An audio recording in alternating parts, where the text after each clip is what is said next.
welcome to Flames Unfiltered, hosted by Burud and Kyle Lewis. We survived another week of Flames hockey, Kyle. We did. Super interested to kind of see where you stand, because I don't really know right now. I have some real mixed feelings about this team, and I also have some real mixed feelings about the fan base.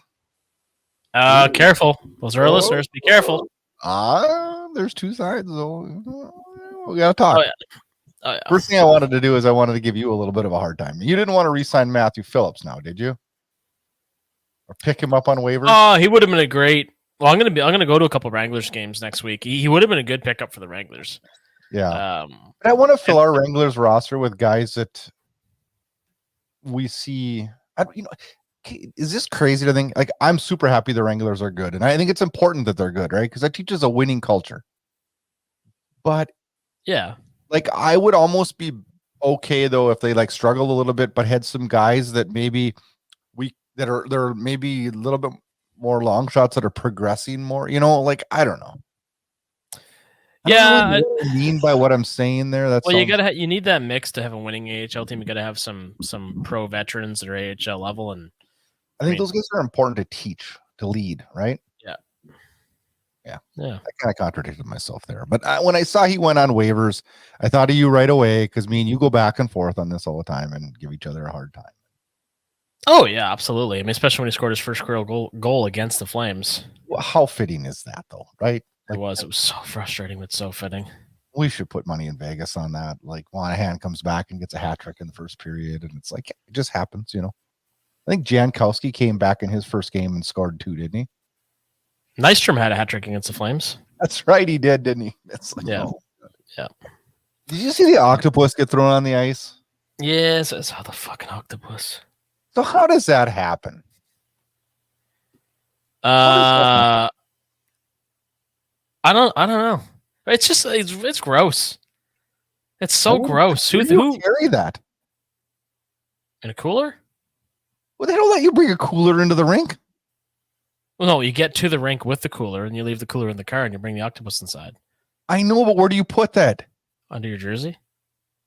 Gross, slimy, yuck. I'm not saying it's not gross. I'm trying to help answer your question, man. I don't know. Oh. I'm not going to bring an octopus into a rink, but I am going to tell you a couple of funny things before we really get rolling here. First of all, I look like I look like I've been in the suntan booth all week, and I look like I'm 12 because I shaved my face. Which is a good segue into my comment. So somebody told me that the camera does add 10 pounds, and I forget who said that to me, but they basically called me fat or fat looking on the podcast. So I wore black. That's skinny. T-shirt. It's a slimming color apparently, but I look like I have jowls without a beard. I feel like, what's this? Yeah, gotta go with like a laser fat neck treatment or something. I'm not even fucking 40 yet. What is going on here? Okay. You wait till you hit 50. It's gonna get so much worse. All right. I was debating saying this, but I feel like I need to say it because I'm not going to name any names, so that's okay. But some of my friends who listen to the show will be able to figure it out. Have you ever dated someone and then in the aftermath of this relationship, they take it upon themselves to not like give your stuff back, but they're on the other side of the country and they send you a bunch of your stuff back? It's not stuff you want. It's not like stuff I want back or stuff that belong to me anymore. It's like gifts and shit.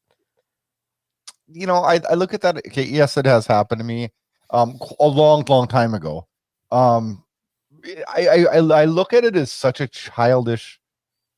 Well, that's immature, the word that came to mind. Like, what point are you trying to prove? Like they were gifts. Yeah, given in good faith, and then the arguments go, they don't mean anything. And like, oh god, anyway. It's a childish way of sending messages of, I don't know. It's extremely childish. That's unnecessary, and that this is what people spend their money on going to the post office versus me spending my money to ship T-shirts to people who want them. For example, like it's just such a waste of energy, which is crazy because like and money. I don't know what's the Canadian Postal Service like, but going to the American Postal Service to mail something is right on my list. Like maybe like right above getting a colonoscopy. Like, it is the worst. When I find something really funny, I have a smoker's laugh, despite the fact I've never smoked. They're they're the most miserable people ever. And I don't know if they are in Canada, but in America. I think they're worse than the U.S., but they're not great here. God, it's bad. It's so bad.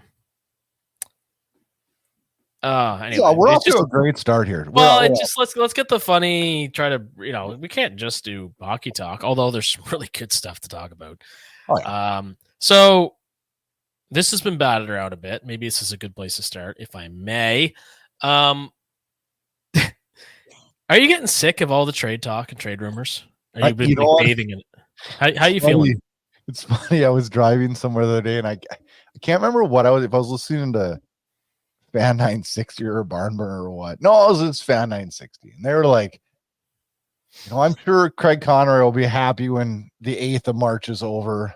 Yeah, and I can't remember who was talking. He's like, hell, I'm gonna be happy when the March 8th is over. He goes, I just I'm glued to my phone waiting for something to happen, and I feel the same way. I mean, I'm excited because we're kind of stupid. Like, hockey fans are kind of stupid.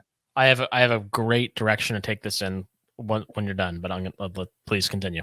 Because when our team's good, it's like, oh, we're gonna save the world and we're gonna get the greatest guy in the world, right? And then when your team's struggling, you're like, you think you're gonna get the freaking world for your players. We think we're just gonna get the greatest return, and that return's gonna step in and just save the day. And I mean, I'm guilty of it. We're all guilty of it. And, I'm gonna probably today in the show with some of my comments, like every episode, the fan base, part of the fan base will be like, he's an idiot. Part of the fan base will be like, yeah, I agree completely, and that's just the way it is. That's hockey talk, right? That's what fans are supposed to do. But I feel the same myself inside. I do stupid stuff when I say, oh, I actually am. I went through so many trade scenarios in my head that I'm just like, would this just get over with, please? Like, so may I? Because you literally just put this on the platter for me. So this is one tweet of several. And this is one thing I hate about hockey or trade deadline season, more specifically, is the classic "who says no?" And people come up with the most ridiculous trade ideas. If one more person is not Louis DeBrusk, but Jake DeBrusk coming to Calgary. I don't want Louis DeBrusk in Calgary either. I don't mind Louis DeBrusk as a color guy. But anyway, so in this Ottawa Senators network is the name of this X account. Saw it today. Yeah. So Ottawa receives Hanifin with an extension, Eric Chernak, Calvin DeHaan, and Ian Howard. Calgary received Jacob Chychrun and a third from Tampa in 2025. So immediately, we don't want Chychrun more than we want Hanifin. I don't think. It's too much of a lateral move. And then Tampa receives Shabbat, Brandstrom, and Tarasenko. And it's like, who says no? And I said, Calgary wouldn't touch this, nor should they. Like, if I'm going to tweet, like, who says no, and here's a Flames trade, and it's like... who says no on that? Hanifin. He's not re-signing in Ottawa? Well, yeah, first and foremost. But, like, if you're going to tweet something, and you're clearly a fan of a certain team, and you've already, like, you've made it so, like, oh, yeah, so here's a trade scenario, Brad, and who says no? So we're going to get Connor McDavid, Leon Draisaitl, 3 first-round picks, and $50 million in cash, and the Edmonton Oilers are going to receive Dylan Dubé, assuming he's allowed to play again. Who says no? Like, these things are so... No, that's as extreme as I can make it, but these things are so stupid. They're not realistic. Nobody's going to make those deals because they're not good deals. I've seen a few that are good, right? But for every good one, because I've actually seen a few good ones, but for every good one, I see 50 bad ones. Now, I will point out that Martin Erat for Philip Forsberg did happen in reality. I know. That was a horrible... I know. So it's possible. I shouldn't be so aggressive here, but it's infuriating. So do you go onto Cap Friendly ever? And if you go under mock trade and you click on that, and you get an ad. All right, great. They show like people's mock trades, right? And oh my gosh, like it's entertaining. It is super, super entertaining. Okay. I do look at it pretty frequently, and it's I don't even know how to describe some of it. Are we getting a trade this week? And Markstrom comes up. Wait, what day is it? Wednesday going to Thursday. Ugh. Is it coming Friday? I have a busy Friday ahead of me. That's a good treat on a Friday. I'd like a Friday trade. Like a nice way to end the week. I'm heading to Calgary Tuesday, which sounds weird because it's I don't know where the time's going, but anyway, I'd like to see a couple moves before I get out of town. Yeah, I don't know. I feel like because we're just waiting. Like we know these guys are getting traded. It's not a matter of if. It's just the whole when thing. So it's like, come on, make it happen.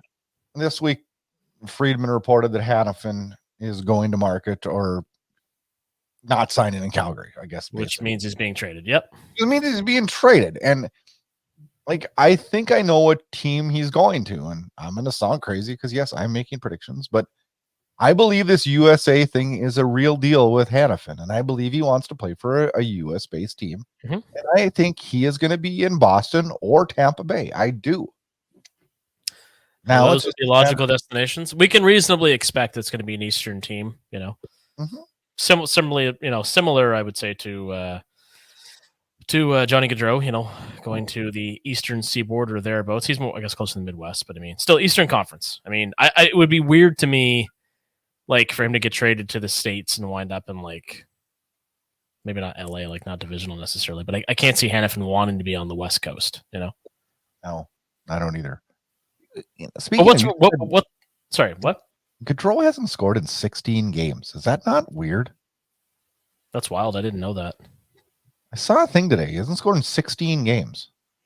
I don't know if that's 100% accurate because I saw it on X. So you take everything with a grain of salt. But I started to think about it. I'm like, well, the thing is too, skilled players need skilled players. Who's he playing with right now? Line A is out indefinitely.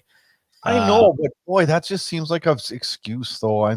Because struggles are struggles. It's going to happen. But in terms of the totality of that team, between injuries and things not panning out like they hoped, it's very much a lost season for them, and it's really unfortunate. Kekalainen got canned 2 weeks ago, I think. Oh, this week. And my buddy that scouts for them, he got a contract extension the week prior. Which perfect. Not that he was in the line of fire. As a scout necessarily, but from what I understand, Kekalainen was a great guy to work for. John Davidson, of course, was the one that made the decision and is filling those shoes for now. And John Davidson is a stand-up guy by all accounts. But back to the point, that it's not.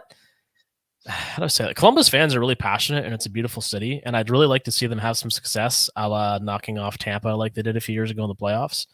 But just nothing seems to be going right for them, and it's really unfortunate. Yeah, it is. Yeah.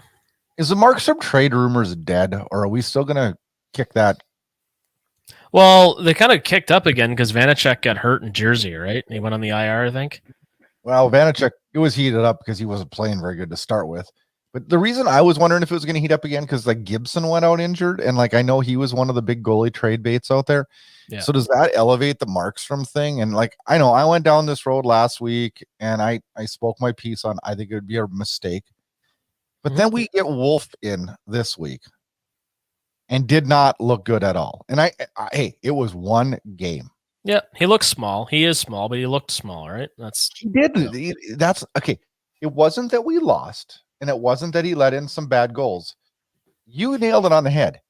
He looked small that night. Yep.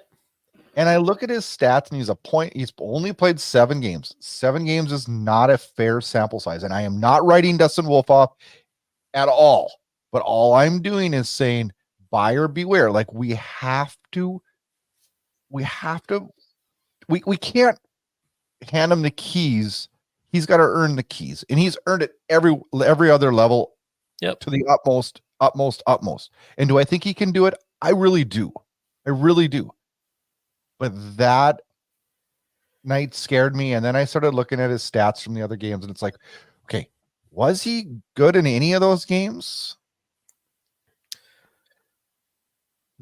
Well, last year's San Jose at the end of the year, but he didn't really get a lot of shots that night. He got those games are a throwaway for everybody. It just meant to get him into an NHL game, right? So, But I mean, all you're doing, like if you're trading Markstrom, which to answer your prior question, like I do think that there's quite a few teams that with proper number one goaltending could be put over the top, and Jersey's probably one of those teams. But the worst case, if you get and we talked about this in the last show, if you get a big return from Markstrom, you run a 70-30 type split down the stretch between Vladar and Wolf, with Vladar getting most of the starts because he's an NHL goaltender. And I read some of the comments that we got last week on our show on the show about my thoughts on Markstrom, and I don't disagree with some of the guys that responded. It made sense. Like I agree with you. I understand his age, and I really, really, really do. But my biggest fear is if we're gonna do a retool, which I think we can all agree in a fan base that we're not going to see a tear down to the studs, where you're going to see a retool. Maybe I'm wrong, but that being said, so we trade Markstrom and we get a good return, I would be okay with that. But it scares me to death to just say, okay, Wolf, here you go. Because I don't think the team would do that. And I know a lot of teams, and I had comments to me, and I agree with this. They'd say, well, we could pick up a free agent goalie that could mentor Wolf. Mm-hmm. Right. You're right. Everybody's right when they say that. But like, don't we need a 50-30 with Marks? I don't know. I just keep going back to the Nashville system that worked. And I'm like, gosh, like I think it would help get this team through this difficult 2 or 3 year transition that we're facing. Let's be honest. We're facing it because we're moving Tanev and we're moving Hanifin. Yeah. And our odds are we're not going to get a 2 and a 3 defenseman in return, right? Fair enough. No. That's what we're losing. We're not getting that back.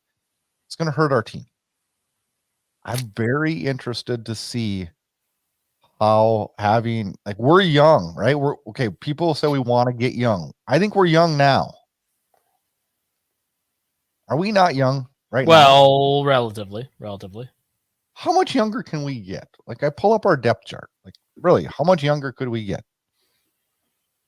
We have Kuzmenko, who's a 30-year player. Yes, I know he's older.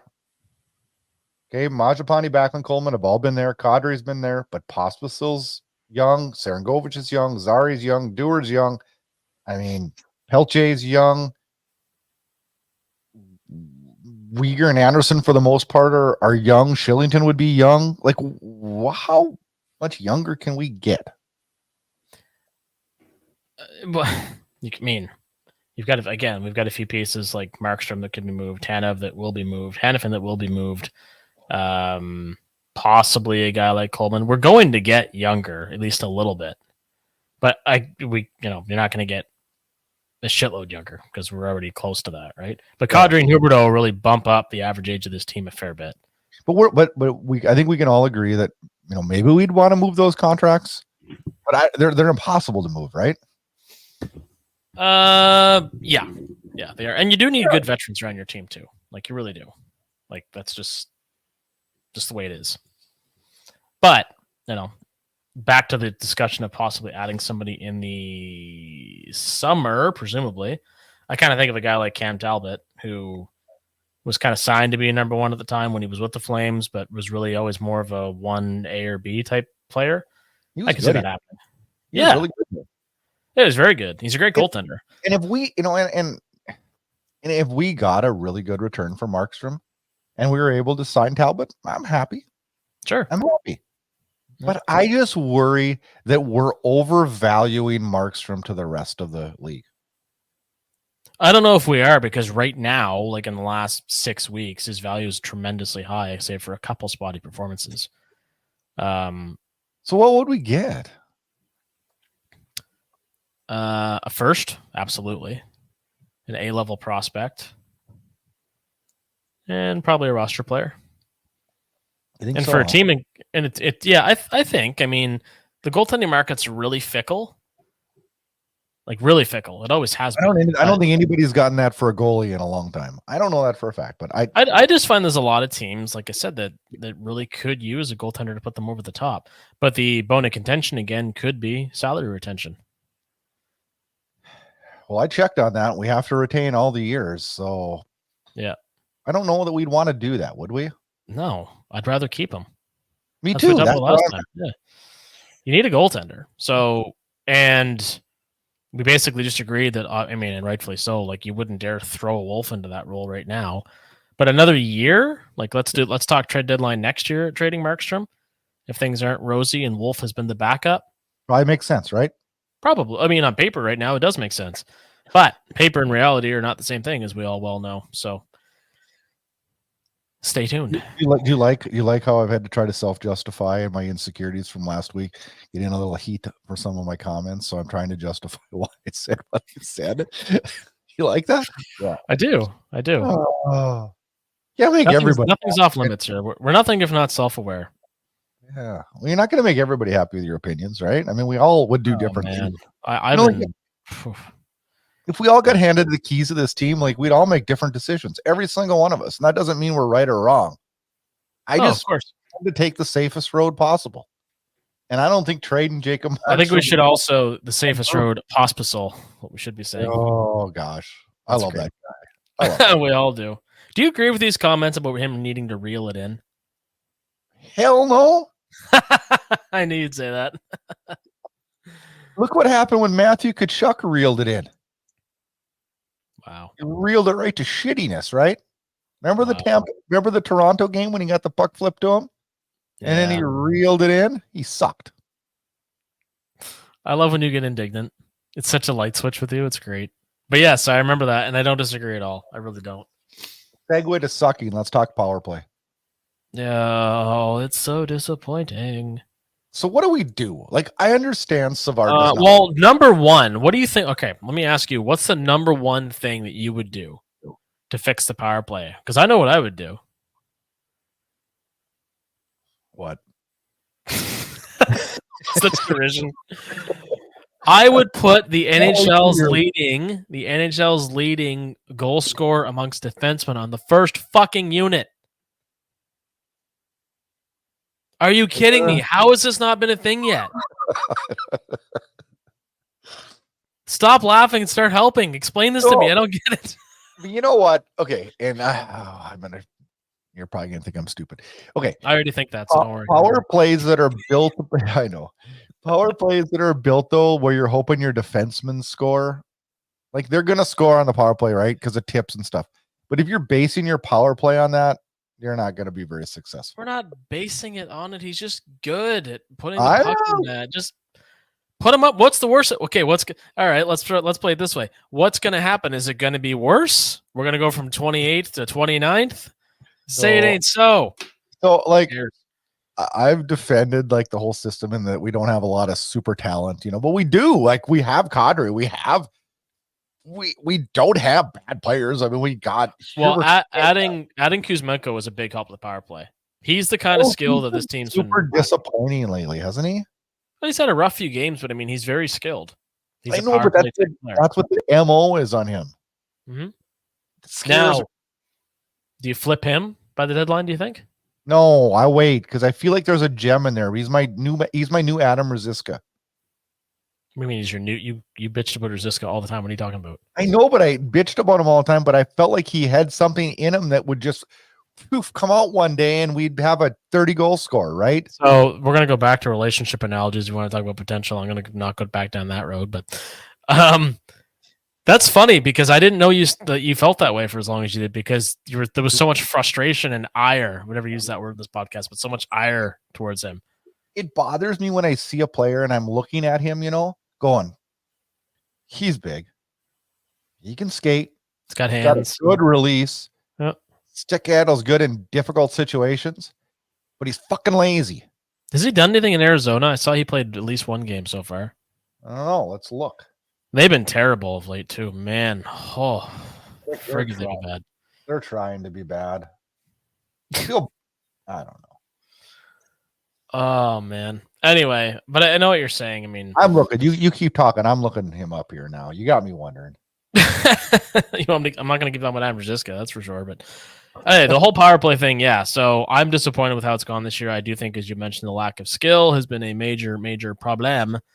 But I'd be lying if I didn't tell you at this point, I am disappointed with the results that Mark Savard has got. I do blame a lot of it on personnel, but I also expected it to be better just because he was the power play coach. Well, he's carrying on his tradition in Arizona. 3 games played, -1, absolutely 0.6 penalty minutes and 8 minutes average a night. Any shots? Freaking 0 shots on goal. Oof. All right. Well, that tells us all we need to know about that, at least for the time being. A waiver pickup. He'll be playing in Russia next year. He could be back in the Czech Republic too. Who knows? Or Czechia, as it were. So what happens? Does Savard get held accountable for this, and does he lose his job? Well, that's a really interesting question because it's not the same. It's not treated with quite as much urgency, and maybe it shouldn't be, as like when the head coach's job was on the line. Right now, that's funny. Actually, we're talking about Kirk Muller at a dinner meeting tonight. But that's a different story. But Kirk Muller, like, he took some flack for some failing power plays in the past, right? But usually with those guys, they give him a couple years to figure it out because the personnel is going to change. So if we're 28th to 29th again next year, he's gone. But again, with the players he's had to work with, I really struggle with answering that. I really do. Because, I mean, I always go to practice when I'm in Calgary at the Dome, and I'll be going next week. And I want to watch him practice, and I wish I could talk to Mark Savard. And it's like, what do you feel the problems are with this power play? I'd love to hear his answer to that. What if he said we don't have a lot of talent? Well, he wouldn't be wrong necessarily. Not necessarily, but I do think we have some pretty solid pieces up there. Oh, we have some pieces. We just don't have a good unit, right? But you look at this too, and power plays are weird. Because you look at Pittsburgh's power play unit. Have you ever looked at who they have on their power play? Oh, yeah. And their power play sucks. Yep. Yeah, apparently somebody was tweeting earlier that Dubas is considering like fire sale in Pittsburgh. Well, you can't acquire a guy like Erik Karlsson one summer and go fire sale the next trade deadline. No. I don't think. Well, same as us. It'd be like us saying we're going to fire sale everybody and have Huberdeau's contract. Well, it'd be nice if you could, in a sense, just to hit the reset button. But it doesn't work. It's like anything in life. I mean, me and you could say that too. If we make a bad decision in life, it's like, yeah, I'd just like to be able to erase that. Well, sorry, can't. Yeah. I mean, shit. This could be the longest podcast we've ever recorded if we start talking about that. But yeah, no, you're 100% right. I mean, man, I don't know. But actually, it's interesting because I will be seeing the Penguins play the Flames. So I'll have some analysis while I'm out there, but I'm really there for Kiprusoff's retirement. Dryden Hunt. Are you happy or not? No.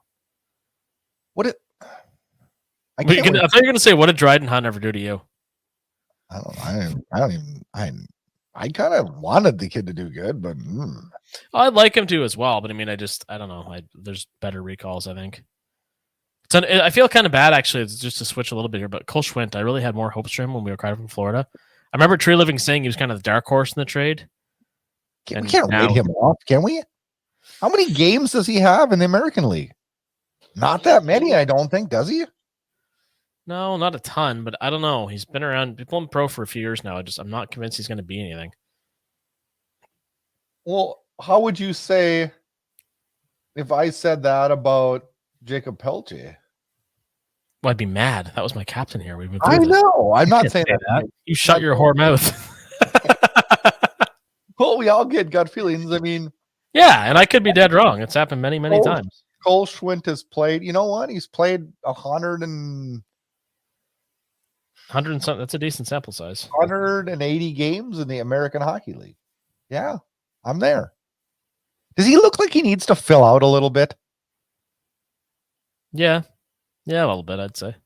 Yeah, looks a little late. I had a thought. Where did it go? Oh, you made me think of something and it disappeared anyway. It's been a long week. This has been one of our weirdest podcasts ever. Well, I started it kind of weird, so we're just totally just flying from the hip and just floating, man, just floating. We went from over rehearsed to under rehearsed, I think is what happened. Yeah, I think you're right. The under rehearsed seems a little more fun though. I think I'm funnier in that circumstance, but You know what? Let's do our X Factor, and then I have a strong comment after this. This is the worst segue to the X Factor we've ever had. I know. So the Positive Flames fan. I knew you'd like this. That's why I picked it. I saw this. I forgot about it. Flames should refund all Flames fans today. My God, I feel bad for the people there. And it's the Positive Flames fan. Yeah, and I can't. And thank you, Dizzy Bone 26, for this, because I can't argue that. I can't argue that. Was that the Detroit game? Yeah, but all I can think of with this is, and this is not necessarily this X Factor guy, but everybody in this fan base is screaming for a tank. Not everybody. A lot of the fan base is screaming for a tank, right? And then I come out and the Flames lay an egg against Detroit, really bad, right? They like shit. And I read tweets like this, and I read other tweets like, this team is horse shit, and every negative thing in the world. And then I see on the win column a letter to Murray Edwards about being upset about this team. And I'm thinking to myself, I don't fucking think this fan base is making it through a tank. No, probably not.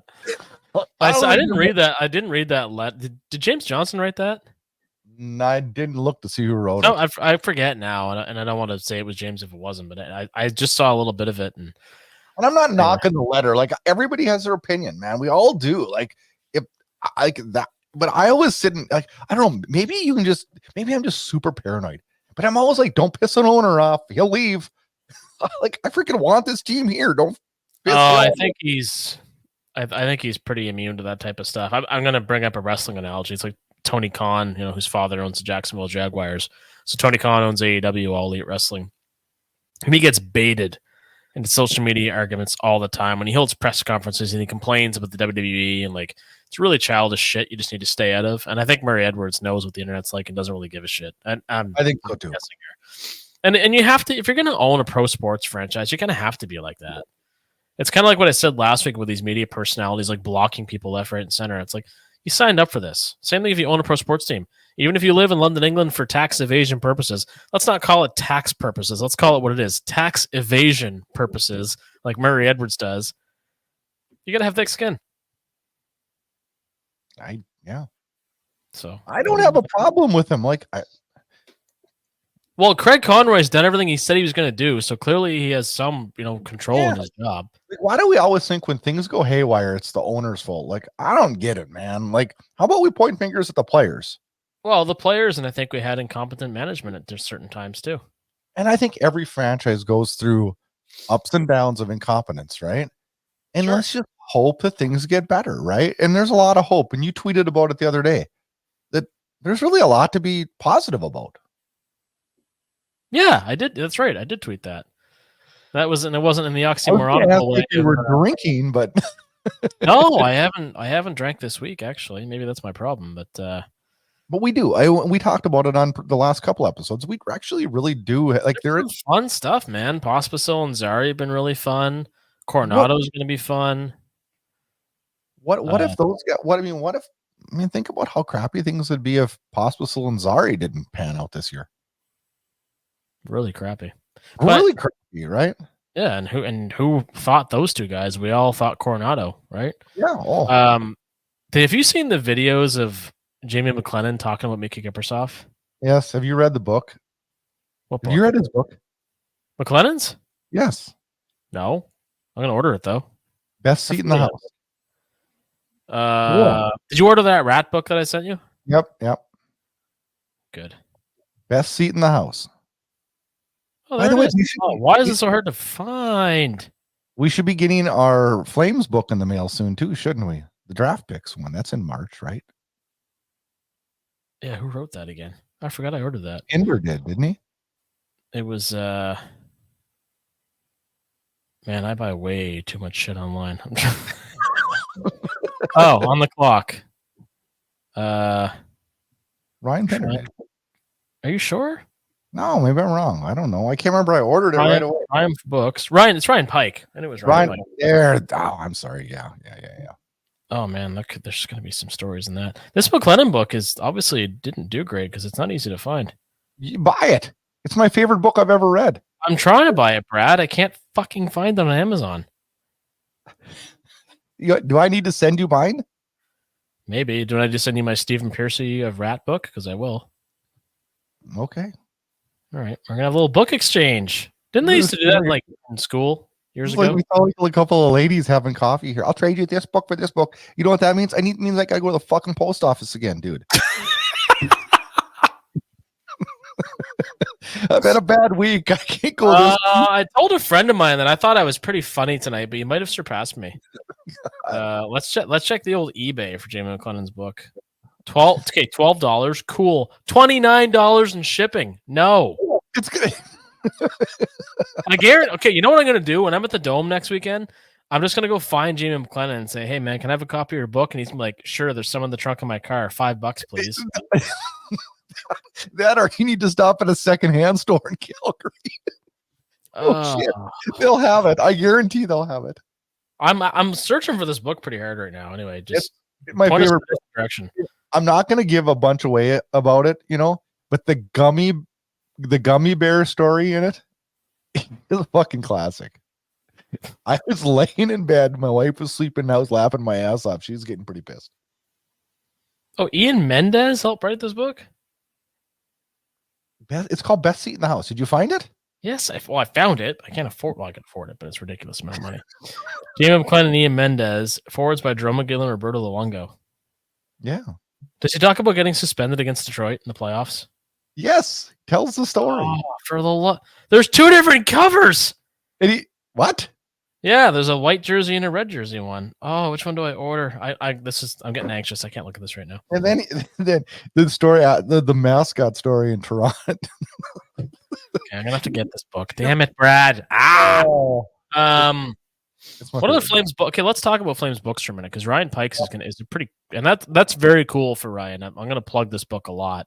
I would love it once we get the book. It'd be fun to have him on the show to talk about it.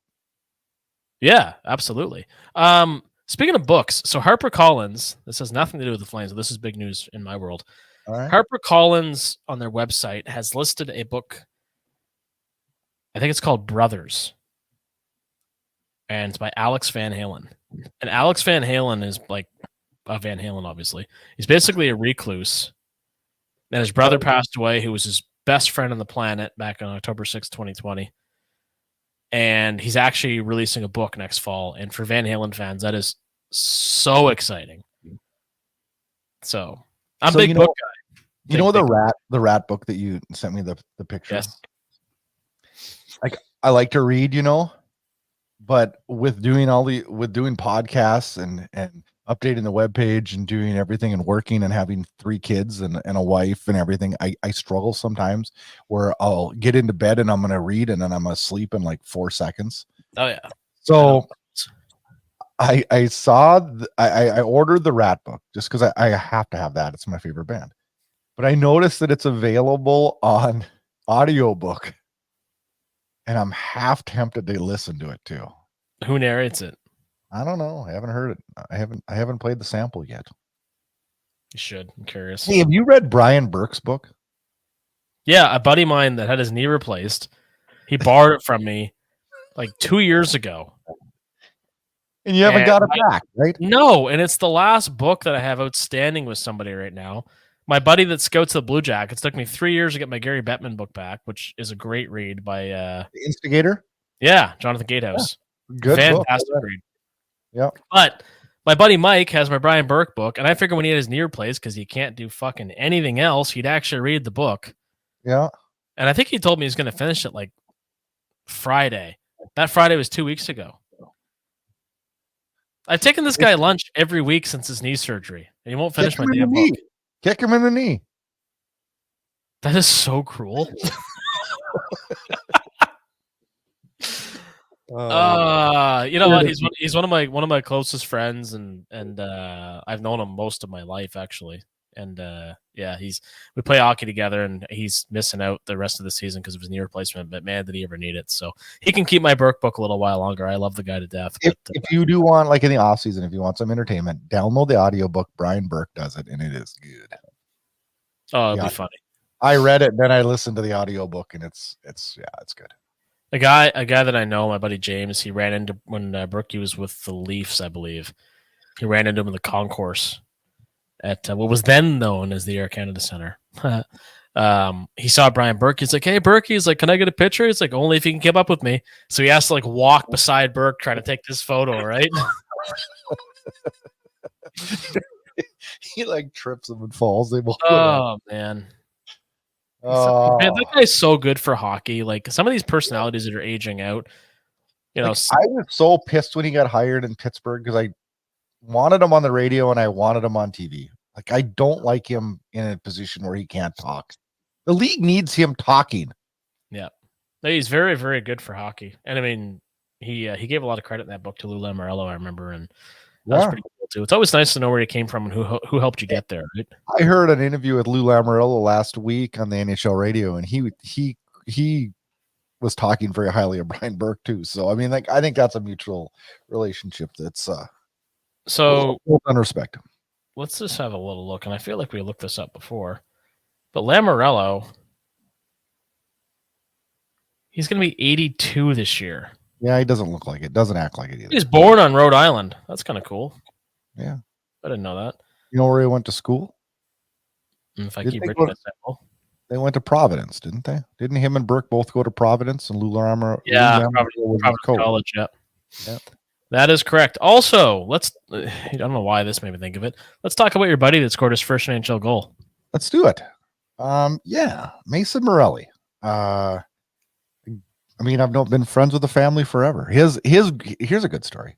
His grandfather in 1959 scored the game-winning goal for the University of North Dakota to win a national championship in overtime.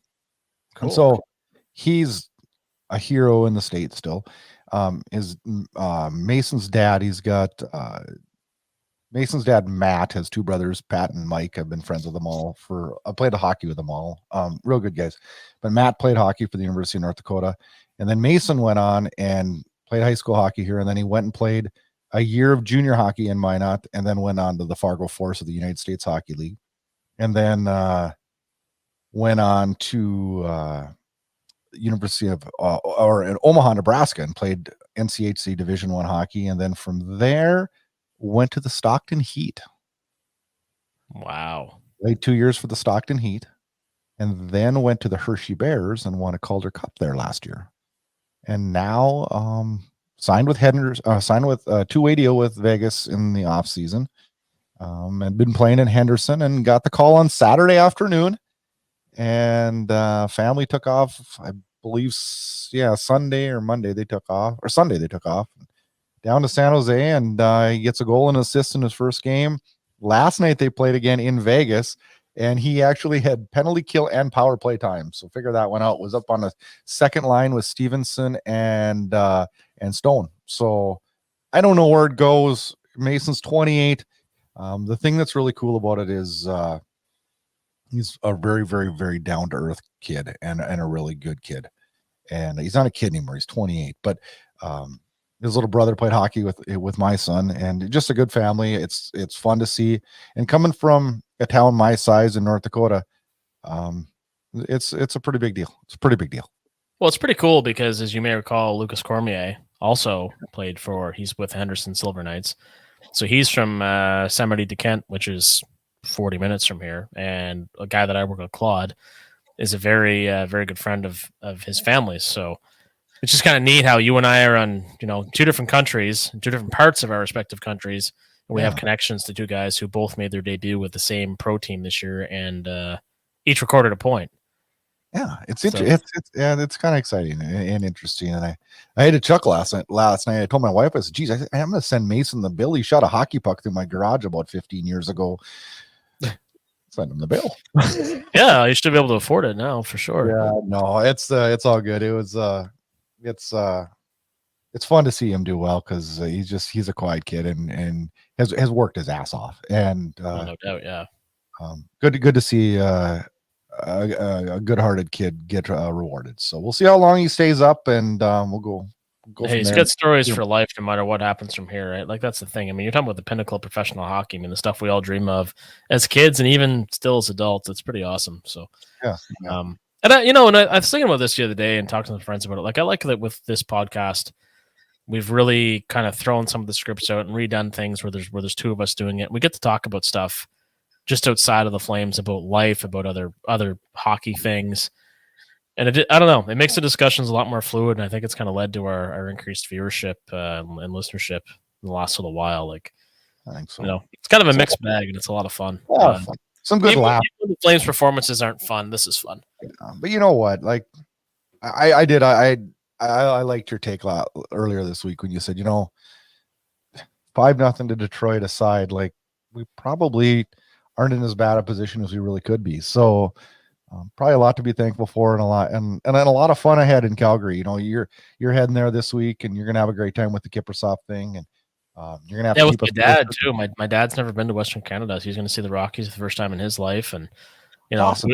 we don't get to spend a lot of time together. I mean, he still works, and we talk regularly, but we're both pretty busy with our respective lives, so it's gonna be really cool to share that with him, and I'm really excited for him to see like how passionate the fans in Calgary are and how welcoming they are. Like I always say, it's my home away from home, because every time I'm there, like I make like another 5 new friends, and somebody's buying me a drink or saying, "Hey man, how long are you in town?" Like I get messages on X like fairly regularly for a guy that's just from Eastern Canada who happens to love their hockey team. So it's pretty cool. Yeah, it is cool. I've enjoyed my times in Calgary, and it's really nice people, down home people. Reminds me of where I live. So it's a lot of fun. It's a lot of fun to go to Calgary. Absolutely. One sad note this week, I did hear that longtime Flames captain Mark Giordano's father passed away. So our condolences to the Giordano family. Yeah, most certainly. During these difficult times. Always sad to hear news like that. Yeah, absolutely. I mean, there's been obviously you don't get to be as good a person as Mark Giordano is without having some kind of family support and direction, and it's he was such Mark of his time in Calgary was such a huge part of the community and one of the best captains in franchise history, and I have no doubt that a lot of those values and teachings he took from his dad. So that's some shitty news for sure. Yeah. NHL trade deadline's drawing near. We talked about that, and we're looking forward to it. I feel like every day my phone's going to ding, and we're going to have something to talk about right away. But it's going to happen sooner or later here. For a lot of us, we hope it's sooner, I guess. But we'll see. And you'll have coverage here on Flames Unfiltered all the way up till trade deadline. Kyle and I will work out next week's show. He'll be in Calgary. We'll figure it out one way or another. That's part of our plan this weekend is to figure that out. And lots of games ahead. Boston in town on Thursday night. And Saturday night, Hockey Night in Canada as the Flames head up to Edmonton. And Tuesday, the Kings are back in town at the Dome. LA versus Calgary. And I believe you won't be at that one, right? I don't think. I'm arriving just after puck drop, I believe. But I'm going to make up for that by hitting a couple Wranglers games. Then, of course, the game against the Penguins the following Saturday. And the retirement of number 34. And we will definitely be talking about that in the coming episodes. So lots to talk about, and enjoyed this week's hockey action, Flames fans, and hope you enjoyed today's show. And we're back next week talking more Flames talk. Until next time.